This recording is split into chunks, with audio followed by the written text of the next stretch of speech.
రండమ్మా.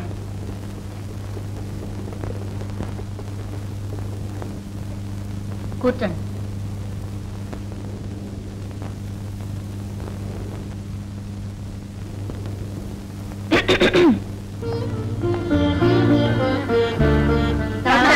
నమస్కారం.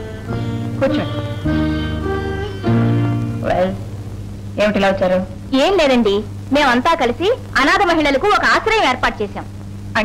అంటే ఏముందండి, భర్తను విడిచిపెట్టిన భార్యలకు, భర్తే వదిలిపెట్టేసిన భార్యలకు, విడాకుల కేసు కోర్టులో ఉండి కూడా తేలని వారికి, బలవంతంగా వ్యభిచార వృత్తుల్లోకి లాగబడిన వారికి, పెళ్లి కాకుండానే తల్లుడుగా మారిన వాళ్ళకి, తల్లే ఇంకా పెళ్లి పొజిషన్ తెలియని వారికి, వీరందరికీ ఒక నీడ కల్పించాలని ఈ ఆశ్రయం ప్రారంభించాం. మీలాంటి వాళ్ళు పోషకులుగా ఉంటే మా సంస్థ కలకాలం నిలుస్తుంది. అంటే మీరు చెప్పిన వాళ్ళు కలకాలం అలాగే ఉండాలనా?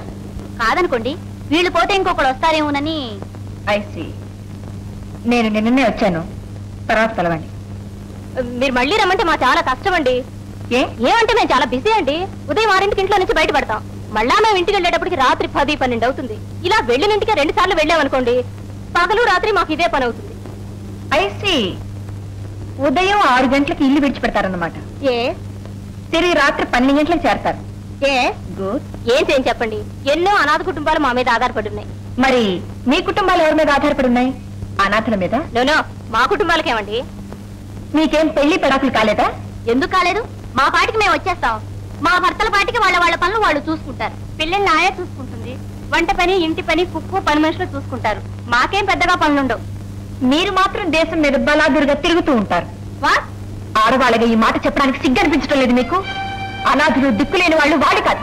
నిజం చెప్పాలంటే మీరు ముందు మీకు ఆశ్రమం పెట్టించుకోండి. ఆడది పెళ్లి చేసుకునేది కాపురం చేయడానికి. సాయంత్రం అయ్యేసరికి భార్య కళ్ళు భర్త కోసం ఎలా ఎదురు చూస్తూ ఉంటాయో, అలాగే ఇంట్లో అడుగు పెట్టగానే భర్త కళ్ళు కూడా భార్య కోసం ఎదురు చూస్తూ ఉంటాయి. 1000 మంది ఆయాలు తినిపించినా తల్లి చేత్తో పెట్టిన ముద్దే బిడ్డకు తిండి. భర్తని, పిల్లల్ని అనాథులుగా వదిలేసి మీరు మాత్రం అనాథ సేవ చేయడానికి బయలుదేరారు. ఆడదానికి అది నా బాధ్యత. ఆడది దేశానికి ప్రధానమంత్రి కావచ్చు, కానీ భర్తకు మాత్రం భార్య, పిల్లలకు మాత్రం తల్లి. అదే ఆడదానికి అర్థం. I say get out.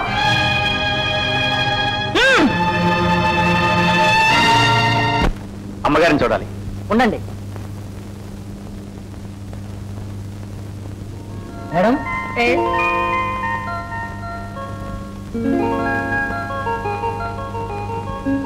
ఏమిటి? మిమ్మల్ని కలుసుకోవడానికి ఫ్యాక్టరీ వర్కర్లు వచ్చారు. వస్తున్నానని చెప్పు. అలాగే మేడం.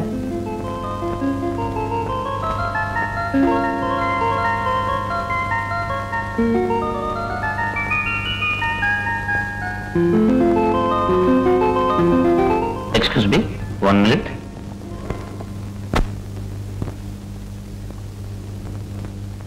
సీత, మమ్మల్ని ఇంత చేసిన మావైన మేమే ప్రతిక్షణం మర్చిపోలేకుండా ఉన్నాం. అటువంటిది నువ్వు అసలు మర్చిపోగలవా? మావయ్య మనకు లేకుండా పోవడానికి కారణం ఎవరో నీకు తెలుసా? ఇప్పుడు నిన్ను కలుసుకోవడానికి వచ్చారే ఆ వర్కర్లే. సీత, ఈ వర్కర్ల కోసం మామయ్య ఎన్నో చేశారు. ఎన్ని చేసినా వాళ్ళకి తృప్తి లేదు. అసలు వీళ్ళకే కాదు, వర్కర్స్ అన్న ఏ ఒక్కరికి ఓనర్స్ మీద భయం గానీ భక్తి గానీ లేవు. అఫ్ కోర్స్ అమెరికాలో ఎలా ఉందో నాకు తెలియదు, కానీ ఇక్కడ మాత్రం ఇలాగే ఉంది. వాళ్ళందరిది ఒకటే దృష్టి, ఒకటే భావం. మనం ఉండే మేడలు, మనం తిరిగే కార్లు, మనం కట్టుకునే బట్టలు, మనం తినే తిండి అంతా వాళ్ళు కష్టపడి సంపాదించి పెడితే మనం అనుభవిస్తున్నట్లే వాళ్ళ అభిప్రాయం. మేడం, వాళ్ళంతా మీకోసం. వర్కర్స్ ఇంటి దగ్గర పని లేదు, ఆఫీస్ దగ్గరకు వచ్చి కలవమని. మేడం.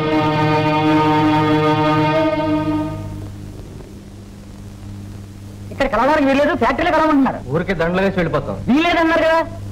ఏంట్రో ఏ ఎదురు వచ్చినట్టుంది. ఎన్నాళ్ళ తర్వాత వచ్చింటారు. వాళ్ళకుండే పనులు వాళ్ళకి ఉంటాయి కదా. ఫ్యాక్టరీలోనే కలుద్దాం. అలాగే.